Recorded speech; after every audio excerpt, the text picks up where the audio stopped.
asked him what I do you to survive. He said, oh my dear, listen here. And this is what he cried. On my feet I wear 2 shoes for dancing, dancing to be free.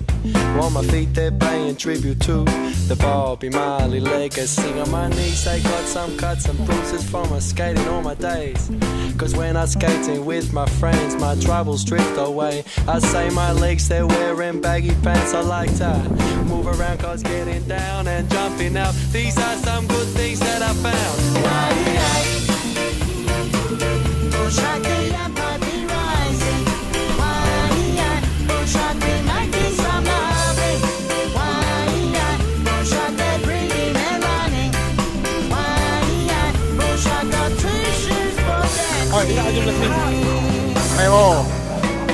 At my waist, it's got a slinky bolt with a clip that's quick to open. It's the sweetest thing, and up from my waist it happens. And my stomach's got some tasty food that's making me feel good. Cause sharing some meals is something I wish the world could do. When my chest it wears a singlet, while my chest it beating proud. While my chest suggests I am a man that no institutions can knock down. And around my neck is superstition hanging from a chain. Because I got my gods, but in the end I make my own way.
And my mouth, it's got a great big smile that shows some great big Selamat tinggal Ten dan Bowo. And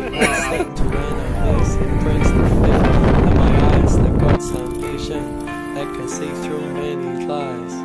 Well, my eyes, they look for better things, the better things to see in life. When my ears are wearing headphones that play my favorite songs. Not music I'm told to like, but the songs that make me dance along. Cause on my feet are shoes for dancing, dancing to be free. On my feet they're paying tribute to the Bobby Marley legacy.